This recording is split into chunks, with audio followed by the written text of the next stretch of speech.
దేవా నీకు స్తోత్రాలు స్తోత్రాలు నాయన. నేను నీతో రెండు మనవులు చేసుకొనుచున్నాను. దేవా, నేను చనిపోకముందు వాటిని నాకు అనుగ్రహించుము. వ్యర్థమైన వాటిని, అబద్ధములు నాకు దూరంగా ఉంచుము. తండ్రి, నీ పాదములకు స్తోత్రాలు. ఈ లోకంలో నేను బ్రతుకున్నంత వరకు తండ్రి, నన్ను మీ యొక్క మార్గంలో నడిపించి ప్రభువా ఒక పాత్రగా దీవించి వాడుకునండి.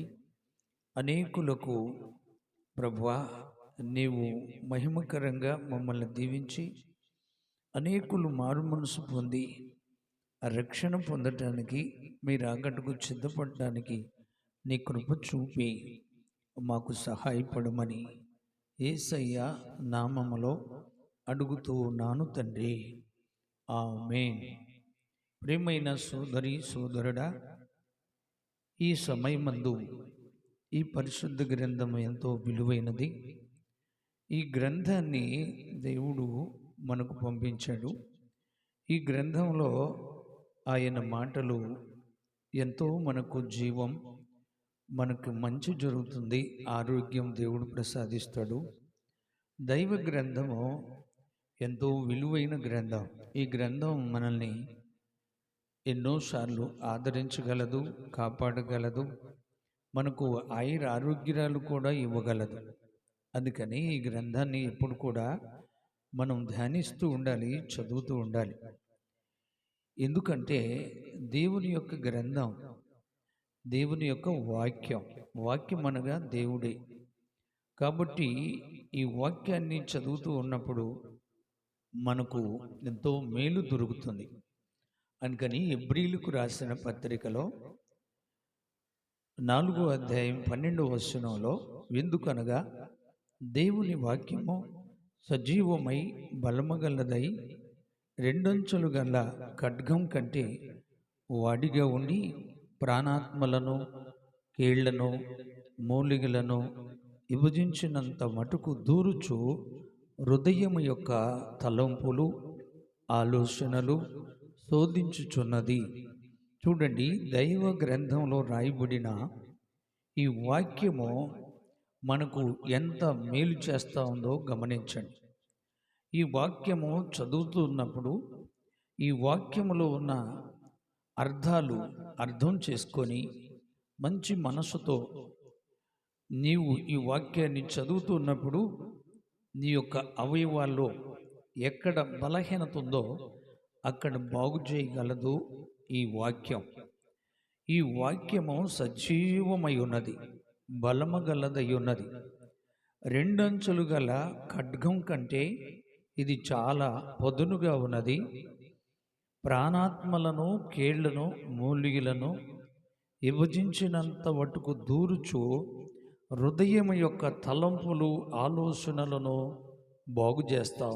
చూడండి ప్రియులారా, ఈ వాక్యంలో ఉన్న ఒక మహాశక్తి ఏమిటంటే, ఈ వాక్యాన్ని సంపూర్ణంగా నువ్వు వింటున్నప్పుడు నీ యొక్క అవయవాల్లో ఏ బలహీనత ఉన్నా ఆ బలహీనతను తీసివేయగలదు. నీ అనారోగ్యాన్ని తీసివేసి నీకు ఆరోగ్యం ఇవ్వగలదు. ఎందుకంటే చాలామందికి ఆ యొక్క అంతరంగంలో లేదా నీ లోపల అవయవాలకి ఎన్నో ఇబ్బందులు ఉంటాయి. ఎన్నో సమస్యల వల్ల నీకు అనారోగ్యం వస్తూ ఉంటుంది. నీ కుటుంబ సమస్యలు, నీ బిడ్డల సమస్యలు, ఇరుగు పొరుగు వారి ద్వారా ఎన్నో నీకు బాధలు, కష్టాలు వచ్చినప్పుడు నీ లోపల భాగమంతా ఆలోచన వల్ల, నీ యొక్క మనాయాది వల్ల అక్కడ ఆరోగ్యం చెడిపోతూ ఉంటుంది. అలాంటప్పుడు దేవుని వాక్యాన్ని చక్కగా నువ్వు చదవగలిగితే, ఆ వాక్యంలో ఉన్న ఆ జీవము, ఆ వాక్యంలో ఉన్న ఆ బలము, ఆ వాక్యంలో ఉన్న మహిమేంటో నువ్వు అర్థం చేసుకోగలిగితే నీకు ఎంతో ఆరోగ్యం. ఎందుకంటే దైవ గ్రంథము అంత బలమైనది, శక్తి కలిగినది. దయచేసి బలమైన శక్తి కలిగిన ఈ వాక్యాన్ని ధ్యానించినట్లయితే నీకు ఆరోగ్యం వస్తుందని, నీకు దేవుడిచ్చే ఆ యొక్క జీవము, ఆరోగ్యము కలుగుతుందని దైవ గ్రంథం మనకు బోధిస్తూ ఉంది. కనుక ఈ గ్రంథాన్ని చదివేటప్పుడు అన్ని గ్రంథాలు చదివినట్లుగా, అన్ని పుస్తకాలు చదివినట్లుగా చదవకూడదు. పరిశుద్ధ ఆత్మ ద్వారా నీవు చదువుతూ ఉన్నప్పుడు దేవుడు నీకు మంచి ఆరోగ్యాన్ని ఇస్తాడు. ఎందుకంటే ఈ గ్రంథము మనకు ఎంతో మేలైన గ్రంథం. ఈ గ్రంథం వల్ల మనకు ఆరోగ్యం ఉన్నది, మనకు మరి సంతోషం ఉన్నది, మనకు దేవుని వాక్యం వల్ల ఎంతో మేలు కూడా ఉన్నదని దైవ గ్రంథంలో దేవుడు మనకి తెలియపరుస్తున్న మాటలు. దయచేసి ఈ గ్రంథాన్ని మనం ధ్యానించాలి, చదవాలి. ఈ గ్రంథంలో ఉన్న ఆ మహిమ మనము అనుభవించాలి. ఎందుకంటే గ్రంథము విలువైనది, దేవుని మాటలు కదా, దేవుని మాటలలో జీవమున్నది. అందుకని యేసు ప్రభు ఒకసారి యోహాను సువార్త 14వ అధ్యాయంలో ఏమన్నాడు? ప్రభు, నేనే మార్గము, నేనే సత్యము, నేనే జీవం అన్నాడు. అంటే ఈ వాక్యమే మనకు జీవం. ఈ వాక్యము మనకు ఆరోగ్యం ప్రసాదించుద్ది. ఈ వాక్యం మనల్ని ఎంతగానో ఆదరిస్తుందని మీకు తెలియపరుస్తున్నాం. అందుకని దైవ గ్రంథంలో కీర్తన గ్రంథం 119వ కీర్తన 50వ వచనంలో మీరు చదువుకున్నట్లయితే, నీ వాక్యము నన్ను బ్రతికించుచున్నది, నా బాధలలో ఇదే నాకు నెమ్మదిని ఇస్తున్నది. చూసారా? దేవుని వాక్యము మనకు బాధలలో మరి మనల్ని బ్రతికిస్తుంది, మన కష్టాల్లో మనకు నెమ్మదిని ప్రసాదిస్తుంది. అందును బట్టి ఈ దైవ గ్రంథాన్ని ప్రతి ఒక్కరూ చదివి ఆనందించాలి, సంతోషించాలి, ఆరోగ్యం కలిగి ఉండాలి. నీ బాధలలో ఈ వాక్యాన్ని చదువుతూ ఉన్నప్పుడు ఆ బాధలు నీకు బాధలుగా కనిపించకుండా దేవుడు కాపాడుతాడు. ఎందుకంటే దేవుని వాక్యంలో మరి మహాశక్తి ఉన్నది, దేవుని వాక్యంలో జీవమున్నది. ఓసారి రక్తసేవ రోగము కలిగిన స్త్రీ యేసు ప్రభు దగ్గరికి విశ్వాసంతో వచ్చినప్పుడు యేసు ప్రభువులో నుండి ఆమెలోనికి ఒక ప్రభావం వెళ్ళింది. ఎప్పుడైతే యేసయ్యలో ఉన్న మహిమ ఆమెలోకి వెళ్ళిందో ఆమెకి ఆరోగ్యం కలిగింది.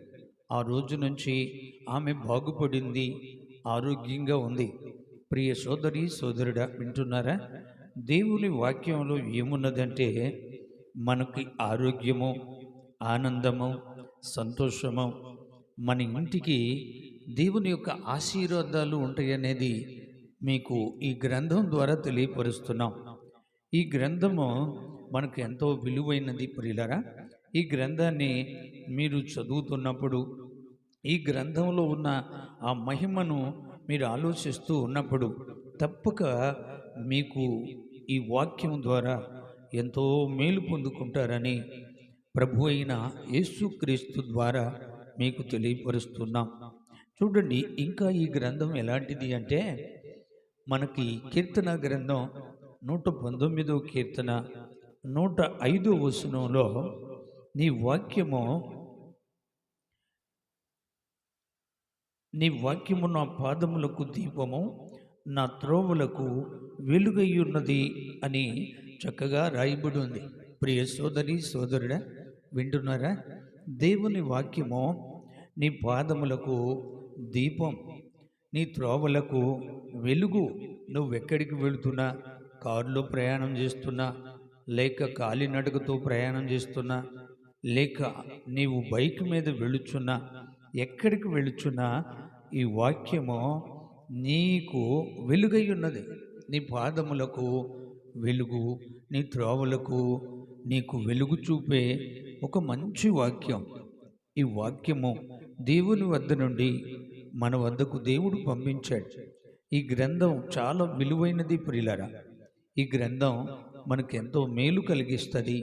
ఈ గ్రంథంలో మనము బాగా అర్థం చేసుకొని మనం చదువుతూ ఉన్నప్పుడు ఈ గ్రంథంలో ఉన్న ఆ మహిమ నీకు ఆరోగ్యాన్ని ఇవ్వగలదు, సంతోషాన్ని కలుగు చేయగలదు, నీ పిల్లలను ఆశీర్వదించగలదు, నువ్వెక్కడికి వెళుతున్నా నీకు వెలుగుగా, నీ త్రోవలకు వెలుగుగా, నీ పాదములకు దీపముగా ఉండి నిన్ను సమృద్ధిగా కాపాడుద్దని నేను మీకు తెలియపరుస్తున్నాను.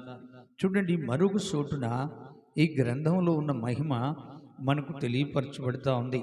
కీర్తన గ్రంథం 119వ కీర్తన 130వ వచనం చదివినప్పుడు, నీ వాక్యము వెల్లడు అగుటన తోడనే వెలుగు కలుగును, తెలివి లేని వారికి తెలివిని కలిగించును అని రాశాడు.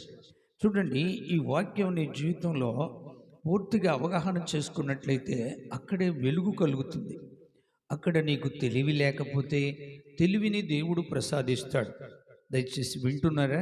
చాలామంది తెలివి లేని వాళ్ళు ఉన్నారు. వాళ్ళకి తెలివి రావాలంటే ఈ గ్రంథాన్ని చదవాలి కదా. ఈ గ్రంథంలో ఉన్న శ్రేష్టమైన మాటలు నీ జీవితంలో నెవరవేసుకోవాలి. నీ ఆలోచనలో ఫలించాలి. నీ జీవితంలో సమృద్ధి దీవెనలు కావాలంటే తప్పక ఈ వాక్యాన్ని చదవాలి. చాలామంది తెలివి లేని పనులు చేస్తూ ఉంటారు. తెలివి లేక అతని యొక్క జీవితాన్ని పాడు చేసుకుంటూ ఉంటారు. తెలివి లేక తన భార్యకి అన్యాయం కలుగుతూ ఉంటుంది, పిల్లలకి అన్యాయం కలుగుతూ ఉంటుంది. చాలామంది లోకంలో తెలివి లేని పిచ్చి పనులు చేసే వాళ్ళందరికీ ఈ వాక్యం ఎంతో తెలివిని ఇవ్వగలదు, వారిని మంచి మార్గంలో నడిపించగలదు అని మీ అందరికీ మేము తెలియపరుస్తున్నాం. ఎందుకంటే ఈ గ్రంథం మానవాడు నడవవలసిన త్రోవలో నడిపించుద్ది. బ్రతకవలసిన బ్రతుకు ఆ మానవానికి చూపుతూ ఉంటుంది. గ్రంథం దేవుని యొక్క గ్రంథాన్ని చదువుతున్నప్పుడు దేవునితోనే నడుస్తావు. చూడండి, అలనాడు ఆనోకు మరి దేవునితో నడిచాడు కదా. దేవునితో నడిచాడు అంటే మరి ఈ దేవుడి వాక్యముతో నడిచాడు. వాక్యపు వెలుగులో ఆయన కుటుంబం, ఆయన పిల్లలు చక్కగా దీవించబడ్డారు. ఆయన మరి ఆ దేవునితో నడుస్తూ మరి ఆయన లోకానికి వెళ్ళిపోయినట్లుగా బైబిల్లో ఉంది కదా. ఆ తరువాత ఆనోకు కనిపించలేదు. కారణం ఏంటి? ఆనోకు దేవునితో నడుస్తూ వాక్యానుసారమైన జీవితాన్ని జీవించి తను ఈ లోకంలో నెరవేర్చవలసిన దేవుని చిత్తాన్ని నెరవేర్చి మరి పరలోకానికి వెళ్ళినట్లు మనం చూస్తున్నాం. మనం కూడా ఈ గ్రంథాన్ని చదవాలి. ఈ గ్రంథం ప్రకారంగా మనం కూడా ఈ లోకంలో మంచి జీవితాన్ని జీవించాలి, మంచి బ్రతకాలి. తెలివి లేని తిక్కల పనులు చేయకూడదు, పిచ్చి పనులు చేయకూడదు. గ్రంథం చదువుతూ ఉన్నప్పుడు నీకు ఎలా నడవాలనో, ఎలా బ్రతకాలనో, ఎలా కుటుంబంలోనూ జీవించాలనో, భార్యను ఎలా పోషించాలి, భర్తను ఎలా గౌరవించాలి, పిల్లల్ని ఎలా కాపాడుకోవాలనో ఇవన్నీ ఈ వాక్యమే నీకు దారి చూపుతూ ఉంటుంది. దయచేసి మీరు ఈ వాక్యానుసారంగా జీవించినట్లయితే మరి ఆయన లోకానికి వెళ్ళటానికి దేవుడు మనకెంతో సహాయపడతాడు ప్రియులారా. అందుకని ఇంకో చోట బైబిల్లో రాయబడిన మాట ఏంటంటే, కీర్తన గ్రంథం 119వ కీర్తన 103వ వచనంలో నేను చదువుతున్నాను. నీ వాక్యము నా జీవమునకు ఎంతో మధురము, అవి నా నోటికి తేనెవలే తీయగా ఉన్నాయి అంటున్నాడు. చూశారండి, మన యొక్క జీవం అనగా మన లోపలున్న అవయవాలన్నీ ఆరోగ్యంగా, ఆనందంగా మనము చక్కగా ఈ లోకంలో ఆరోగ్యాలతో బ్రతకాలంటే వాక్యాన్ని చదవాలి. వాక్యంలో జీవం ఉన్నది, వాక్యంలో దేవుని మహిమ ఉన్నది, వాక్యములో ఈ సృష్టి అంతా దీనిలోనే రాయబడింది. కనుక ఆ సృష్టికర్త అయిన దేవుని యొక్క వాక్యాన్ని చదువుట నువ్వెంతో ధన్యుడివు, ఎంతో ధన్యురాలవు. కనుక ఈ వాక్యాన్ని నీవు చదవాలి. నీ నోటికి తేనెవలే తీయగా ఉంటుందని దైవ గ్రంథం బోధిస్తా ఉంది. ప్రియ సోదరి సోదరుడా, ఇప్పుడైనా దైవ గ్రంథాన్ని చదివారా? దైవ గ్రంథాన్ని చదవటం వలన నీకెంతో మేలు. కనుక నీవు తెలుసుకొని చక్కగా ఈ గ్రంథాన్ని చదవటం నువ్వు ప్రారంభించాలని ప్రభు పేరట మీకు నేను తెలియపరుస్తున్నాను. చూడండి, ప్రకటన గ్రంథంలో మీరు ఈ గ్రంథం గురించి, ఈ వాక్యం గురించి మీరు ఆలోచించినట్లయితే అక్కడ ఒక చక్కని మాట యోహాను రాస్తూ ఉన్నాడు. యోహాను చెప్తూ ఉన్నాడు. యోహాను పద్మస్ దీపములో అనగా దేవుని యొక్క మహిమలోనికి వెళ్ళి ఆ పరలోక ఆ మహిమను గురించి ఆయన వివరిస్తూ ఈ మాటలు చెప్పాడు. ఏమని చెప్తున్నాడు యోహాను గారు అంటే, ఆ ప్రకటన గ్రంథం 1వ అధ్యాయము 3వ వచనంలో సమయము సమీపించినది కనుక ఈ ప్రవచన వాక్యములు చదువువాడును వాటిని విని విందులో రాయబడిన సంగతులు గైకొన్నవారు ధన్యులు. చూసారండి, ఈ యొక్క గ్రంథాన్ని చదువుతూ ఉన్నప్పుడు నీకు ధన్యత దేవుడు ప్రసాదిస్తాడు.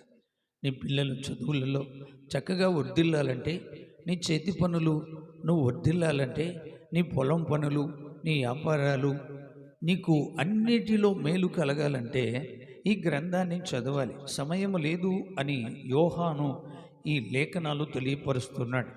యోహాను ఎంత భక్తిపరుడు! యోహాను ఆ పద్మస్ దీపములో అనగా దేవుని యొక్క లోకములో ఆయన ఆత్మీయంగా వెళ్ళి ఇవన్నీ దేవుడు ఆయన్ని రాయిస్తూ ఉన్నట్లుగా మనం చూస్తున్నాం. సమయం లేదు, దైవ గ్రంథాన్ని చదవండి. దైవ గ్రంథంలో ఉన్న ధన్యతను పొందండి. దరిద్రత ఎందుకు? ధన్యతే కావాలి. ఎందుకు పిల్లలు దరిద్రులుగా ఉండాలి? ఎందుకు నీ కుటుంబాన్ని దరిద్రతగా నీవు ఉంచుకుంటా? ఈ గ్రంథాన్ని చదివే మనసు నీకుందా? ఈ గ్రంథాన్ని ధ్యానించే ఆత్మశక్తి నీకుందా? అలాంటి బుద్ధి ఉందా? చూడండి, బుద్ధి కలిగి జ్ఞానముతో ఈ గ్రంథాన్ని నీ ముందు పెట్టుకొని నువ్వు చదువుతూ ఉన్నప్పుడు తప్పక పరలోక ఆశీర్వాదాలు నీ మీదకి దేవుడు పంపిస్తాడు. చూసారా, బైబిల్ గ్రంథంలో నీతిమంతునికి ఆశీర్వాదాలు వస్తాయి, నమ్మకమైన వానికి దీవెనలు మెండుగా కలుగుతాయని ప్రభు అయిన యేసుక్రీస్తు వారు మనకు తెలియపరిచిన మాటలు. దయచేసి నీ కుటుంబం ధన్యతగా ఉండాలంటే, మీ పిల్లలు మంచి ప్రయోజకులు అవ్వాలంటే, మంచి ఉద్యోగాలు సంపాదించుకొని ఒక ఉన్నతమైన మంచి ఆశీర్వాదాల్లో వారు వర్ధిల్లాలంటే ఈరోజే ఇప్పుడే ఈ గ్రంథాన్ని నువ్వు చదవగలిగితే నీ దరిద్రతను తీసివేసి నీకు ఐశ్వర్యం ఇవ్వగలదు ఈ గ్రంథం. ఎందుకంటే చాలామంది లోకంలో ధన్యత లేదు, దరిద్రులుగా ఉన్నారు. ఎందుకు దరిద్రత? ఆ దరిద్రత జీవితం ఎందుకు నీకు? నువ్వు ధన్యుడు అవ్వాలి, నీ భార్య ధన్యురాలు అవ్వాలి, మీ పిల్లలు ధన్యులు అవ్వాలి. దైవ గ్రంథంలో 128వ కీర్తనలో ఏమి రాశాడు దేవుడు? నీ లోగిట నీ భార్య ఫలించు ద్రాక్షావళి వలె ఉండాలని దేవుడు దీవించాడు కదా. నీ భోజనపు బల్ల చుట్టూ ఒలివ మొక్కల వలె ఉండాలని దేవుడు దీవించాడు కదా. మరి ఎందుకు ఆ ఆశీర్వాదాల కోసం బైబిల్ చదవాలి కదా? నువ్వు బైబిల్ చదవకపోవటం పెద్ద నేరం, నిజాన్ని తెలుసుకోకపోవటం మరొక నేరం. నీవు ఈ లోకంలో ఏదో బ్రతుకుతున్నానని అనుకుంటున్నావు, కానీ నీ బ్రతుకులో మేలు లేకుండా బ్రతికితే అది బ్రతుకు అని దేవుడు అనడు. కాబట్టి ఇప్పుడే అర్థం చేసుకో, ఈ దైవ గ్రంథం దేవుని వద్ద నుండి మన దగ్గరికి దేవుడు పంపించాడు కనుక ఈ గ్రంథాన్ని నీవు చదువుతూ ధ్యానిస్తూ ఈ గ్రంథంలో ఉన్న దేవుని యొక్క ఆశీర్వాదాలు, దేవుని మహిమ, దేవుని వెలుగు, దేవుని కృప నీవు ఈ లోకంలో అనుభవించి ఆయన లోకానికి నిన్ను ప్రభువు నడిపిస్తాడు. యేసుక్రీస్తు ఈ లోకంలోకి వచ్చి మనందరికీ పరలోక దారి చూయించాడు. ఆయన నేనే పరలోకానికి మార్గము అన్నాడు, నేనే సత్యము అన్నాడు, నేనే జీవము అన్నాడు. ఈ మాటలలో ఉన్న ఆ సత్యం ఏంటో నువ్వు తెలుసుకోవటానికి ఇప్పుడే నీ మనసు మార్చుకో. నీ మనస్సు మార్చుకొని నీ లోపలున్న ఆ పొరపాట్లు అనగా నీలో ఉన్న కొన్ని అవకతవకలన్నిటిని విడిచిపెట్టి ఇప్పుడే దైవ గ్రంథాన్ని చదవటానికి నీవు సిద్ధపడితే ప్రభు ఆకాశపు వాకిళ్ళు నిప్పి పట్టజాలన దీవెనలు నీకు ప్రసాదిస్తాడు. నువ్వు ధన్యుడు అవుతావు, ధన్యురాలు అవుతావు. ప్రియ సోదరి సోదరుడా, భక్తులు ఎంత ధన్యులో మీకు తెలుసా? భక్తులను చూడండి ఎంత ధన్యులయ్యారు. దైవ గ్రంథాన్ని ధ్యానించి దివారాత్రములను ధ్యానించి వారు ఎంతో దేవుని ఆశీర్వాదాలతో పరలోక మహిమను పొందారు, పరలోకానికి వెళ్ళారు. మీకు ఇంకో సంగతి చెప్పాలి. మీకు అపోస్తుడైన పౌలు గురించి మీరు తెలుసుకున్నారా? 2 కొరింథీయులకు రాసిన పత్రికలో 12వ అధ్యాయములో ఆయన 3వ ఆకాశానికి వెళ్ళాడు. 3వ ఆకాశానికి వెళ్ళటానికి ఆయన దైవ గ్రంథాన్ని ఎంత ధ్యానించాడు? ఆయన 3 సంవత్సరాలు వెడతెరక కన్నీరు కార్చాడు, ప్రార్థించాడు, ప్రలాపించాడు. దైవాన్ని మహిమను చూడాలి, అయ్యా నీ వాక్యాన్ని చదవాలి, నీలో ఉన్న ఆ మహిమను నేను కళ్ళారా చూడాలి అని ఆ అపోస్తుడైన పౌలు ధ్యానించినందున, ప్రార్థించినందున దేవుడు అతన్ని 3వ ఆకాశములో దేవుడు మాట్లాడాడు ప్రియులారా. ఎందుకంటే మానవాడు దేవుని సన్నిధిలో పట్టుదల కలిగి, మంచి బుద్ధి కలిగి, జ్ఞానం కలిగి ప్రార్థిస్తున్నప్పుడు దేవుడు తప్పక ధారాళంగా దీవిస్తాడు. ఆయన విడవడు, విడబాయుడు. దయచేసి వింటున్నారా? ఈరోజు ఈ క్షణంలో సమయం లేదు కనుక దైవ గ్రంథాన్ని చదవండి. ఆది కాండము నుండి ప్రకటనా గ్రంథం వరకు చదువుతూ ఉన్నప్పుడు అక్కడ భక్తులు ఎంత మంచి ప్రార్థన చేశారో, ఎంత మంచి మేలు చేశారో వారి గురించి ఆది కాండము నుండి ప్రకటనా గ్రంథం వరకు దేవుడు రాయించాడు.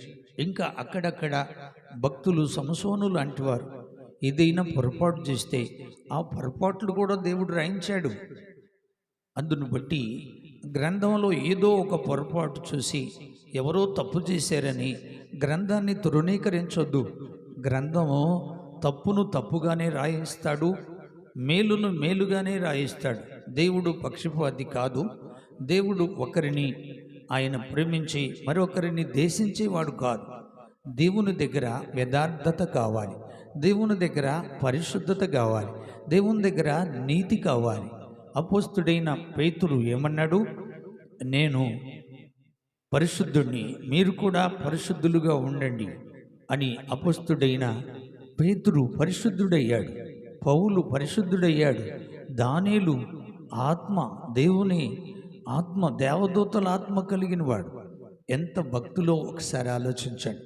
ఎక్కడో ఒక వచనాన్ని పట్టుకొని అతడు తప్పు చేశాడు, అది బైబిల్లో కరెక్టేనా అని మీరు విమర్శించటం, దేవునికి ఎదురు తిరగటం, అది మీకే నష్టమని నేను ప్రభువు పారిట చెప్తున్నాను. ఎవరైనా తప్పు చేస్తే తప్పుని తప్పుగానే రాస్తాడు. చూడండి, 2వ పేతురు పత్రిక 2వ అధ్యాయంలో దేవదూతలు తప్పు చేస్తే దేవదూతలను విడిచిపెట్టలేదు కదా, వారిని కఠినంగా శిక్షించాడు. చూసారా?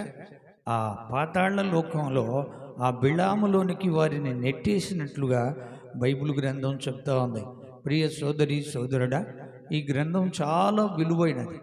నిన్ను, నీ కుటుంబాన్ని, నీ పిల్లలు, నిన్ను కాపాడగలిగిన ఈ గ్రంథాన్ని మీరు జ్ఞాపకం చేసుకోవాలని ఈ 3 గంటల వేళలో మీ కొరకు నేను ప్రార్థించబోతున్నా. దయచేసి మీరు ఆలోచించండి. గ్రంథము అనగా దైవ గ్రంథం, దేవుని గ్రంథం. ఈ సృష్టి అంతా ఆ గ్రంథంలోనే ఉంది. ఇప్పుడు కనిపించే ఈ ఆకాశాలు, భూమి, సముద్రాలు, జలరాశులు, ఆకాశ పక్షులు, సముద్రాలు, జీవరాశులు, అరణ్యంలో ఉన్న జంతువులు, మానవ జాతి, ఇవన్నీ గ్రంథంలోనే ఉన్నాయి. అసలు ఈ సృష్టి ఎలా చేయబడింది, దీన్ని ఎలాగా చేశాడు దేవుడు అనేది కూడా బైబిల్లో అర్థవంతంగా రాశాడు. ఈ గ్రంథాన్ని చదువుకుంటున్నప్పుడు అన్ని వాస్తవాలు మనకు అర్థమవుతాయి. ఎక్కడ పొరపాటు ఉండదు. గ్రంథంలో ఎక్కడ ఏది రాశాడో అది అక్కడ ఉంటుంది. నోవాకు కాలంలో నోవాకు ఆయన నీతిమంతుడుగా ఉన్నప్పుడు నోవాకు కాలంలో దేవుడు ఆయనతో మాట్లాడి, ఇదిగో 40 రాత్రుళ్ళు 40 పొగళ్ళు ప్రచండమైన వర్షం భూమి మీదకి రాబోతుంది. భూమి మీద ఉన్న మానవాళ్ళందరూ పాపంలో కొట్టుకొని పోతారు, తుడిచివేయబడుతుంది. ఈ యొక్క వాడను కట్టు అని దేవుడు చెప్పినప్పుడు దేవుడు ఆ వాడను కట్టమన్నట్టుగా ఆయన కట్టాడు. మీకు అర్థమవుతుందా? నోవాకు కాలంలో దేవుడు మరి ఆ జలప్రలయాన్ని పంపించిన రుజువులు శాస్త్రవేత్తలు కూడా తెలుసుకున్నారు. ఎందుకంటే ఆరారాతు కొండ మీద ఆ ఓడ ఉంది అని ఇప్పుడు కూడా రుజువుపరుస్తూ ఉంది. ప్రియులారా, బైబిల్లో మరి ఇంకా పోతే ఎర్ర సముద్రం దగ్గర కూడా పరో సైన్యం అంతా దానిలో మునిగిపోయి చనిపోయారు. దాన్ని కూడా శాస్త్రవేత్తలు మరి తెలుసుకున్నారు. పరో రథచక్రాలు, పరో పేరు, ఆ రథచక్రాల మీద ఉండే వాటిని అవన్నిటినీ శాస్త్రవేత్తలు, మంచి పండితులు తెలుసుకున్నట్లుగా బైబిల్ రుజువుపరుస్తూ ఉంది. బైబిల్లో ఏదైతే మరి దేవుడు రాయించాడో అది సృష్టిలో ఉంది. 3 ఆకాశాలు, అలాగే భూమి, సముద్రము, జలరాశులు అన్నీ కూడా బైబిల్ గ్రంథంలో ఉన్నాయి. కొంచెం మంచి మనసుతో మీరు చదవాలి, మీరు బుద్ధి కలిగి చదవాలి, కొంచెం జ్ఞానంతో చదవాలి, కొంచెం పెద్దరికమైన మనసు కావాలి. తొందరపడకూడదు. దైవ గ్రంథాన్ని ముందు పెట్టుకున్నప్పుడు నీవు పశ్చాత్తాపడి పరిశుద్ధ ఆత్మకు ప్రార్థన చేసి దైవాన్ని గ్రంథాన్ని చదివే ఆ కళ్ళు కావాలి, గ్రంథాన్ని తెలుసుకునే మనస్సు కావాలి. మంచి మనసుతో నేను చదివి నేను ధన్యుణ్ణవ్వాలి, నా కుటుంబాన్ని ధన్యతతో మరి కాపాడుకోవాలని నీవు పశ్చాత్తాపడితే పౌలు వలె నీవు తప్పుగా దీవించబడతావు. ఇప్పుడు ఈ వాక్యానుసారంగా నీవు చేయగలిగి ఉంటే దేవుడు నిన్ను సమృద్ధిగా దీవిస్తాడు. నీకున్న అలవాట్లన్నీ దేవుడు తొలగిస్తాడు. నీలో ఉన్న అసూయ, ఈర్ష్య, కుట్ర ఇవన్నీ కూడా దేవుడు తీసేస్తాడు. ఆయనకి అన్నీ సాధ్యమే, అసాధ్యమైంది ఏముందండి? కనుక ఈ గ్రంథాన్ని చదవండి. ఎక్కడో ఒక వచనం చదివి గ్రంథం మంచిది కాదు, గ్రంథంలో అన్ని పాపాలు ఉన్నాయి. అవును, పాపం చేస్తే పాపమే రాస్తాడు దేవుడు, మంచి చేస్తే మంచే రాస్తాడు. మరి ఆయన రాసిన దానికి ఆయనతో నువ్వేం మాట్లాడతావు? ఓసారి యోబు గ్రంథంలో 38వ అధ్యాయంలో యోబు కూడా దేవునికి వ్యతిరేకంగా ఉన్నప్పుడు ఆయన దేవుడు అంటున్నాడు, ఒక చుడిగాలిలో ప్రత్యక్షమై, యోబు, ఈ భూమిని నేను స్థాపించినప్పుడు నువ్వెక్కడున్నావు? నువ్వు ఎలా ఉన్నావు? నీకు తెలివి ఉంటే చెప్పగలుగుతావా అని దేవుడు యోబును అడిగినట్లుగా కూడా బైబిల్లో ఉంది. ప్రియ సోదరి సోదరుడా, దేవుని మీద మనము వాదన పెట్టుకొని గెలవగలుగుతామా? దేవుడు దేవుడే, ఆయన సృష్టికర్త, ఆయన సర్వేశ్వరుడు, ఆయన పూజనీయుడు, పూజింపదగినవాడు. ఆయన్ని పూజించటానికి దేవుడు ఆయన పోలిక మనకిచ్చాడు. ఈరోజు మనం ఎంత విలువైన వాళ్ళమో తెలుసా? ఈరోజు నువ్వు ఇంత అందంగా ఉన్నావంటే ఆయన ఇచ్చిన రూపమే కదా. మరి ఆయన ఎంత అందంగా ఉంటాడో ఆయన్ని నువ్వు చూడాలని పశ్చాత్తాపడితే నీకు రూపం ఇచ్చిన దేవుడు, జన్మనిచ్చిన దేవుడు, ఆత్మ ఇచ్చిన దేవుడు, ఈ సృష్టిలో భూలోకాన్ని ఇచ్చి ఈ ఆకాశాలు ఇచ్చి ఇవన్నీ నీకోసమే ఆయన సిద్ధపరిచిన దేవుడు. కనుక ఆయన్ని నువ్వు మర్చిపోతున్నావు. మర్చిపోవటం పెద్ద నేరం. బైబిల్ చదవకపోవటం పెద్ద తప్పు. ఎందుకు ఈ మాటలు అంటున్నానంటే, నీకు రావాల్సిన ఆశీర్వాదాలు ఈ గ్రంథంలో ఉన్నాయి. నువ్వు బ్రతకవలసిన బ్రతుకంతా ఈ గ్రంథంలో ఉన్నాయి. ఈ గ్రంథాన్ని నువ్వు చదివితే నువ్వు బాగుపడతావు, నువ్వు ఆరోగ్యంగా ఉంటావు, నీ పిల్లలు కలకలలాడుతూ ఉంటారు, నీ భార్య చక్కగా వర్ధిల్లుతుంది, నీవు ఒక మనిషిగా, ఒక మనిషి జీవితంగా నీవు ఈ లోకంలో జీవిస్తావు. యేసు ప్రభు ఈ లోకంలో 33 సంవత్సరాలు ఉన్నప్పుడు ఆయన ఎలా జీవించాడో ఒక్కసారి ఆయన గురించి ఆలోచించు. ఆయనని మరి కోర్టు, హైకోర్టు, సుప్రీంకోర్టు లేక జడ్జి పిలాతు వీళ్ళందరూ పరిశోధించారు. ఒక్క రవ్వంత తప్పు కూడా ఆయనలో లేదు. అదే మనిషి జీవితం. ఆ జీవితం నీకు కావాలి. ఆ జీవితం కావాలంటే బైబిల్ చదువు, యేసు ప్రభు చరిత్రను తెలుసుకో. యేసు ప్రభు ఈ లోకంలో ఎలా ఉన్నాడో ఆయన మాదిరి నీవు అర్థం చేసుకుంటే నువ్వు బాగుపడిపోతావు, దీవించబడతావు. ఆయన ఆరోగ్యాలతో ఆయన లోకంలో నీవు ఆయనతో యుగయుగాలు ఉంటావు. నేను మీ కొరకు ప్రార్థిస్తాను.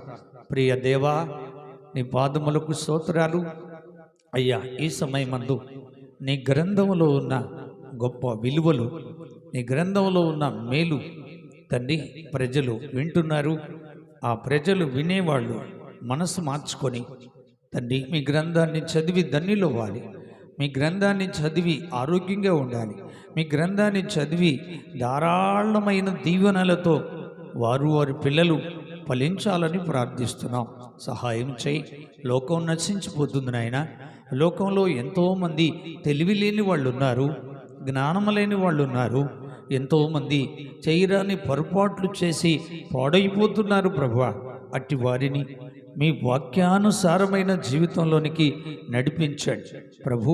మీ మహిమ అందరి మీదకి ప్రసాదించి ప్రతి ఒక్కరిని కాపాడండి.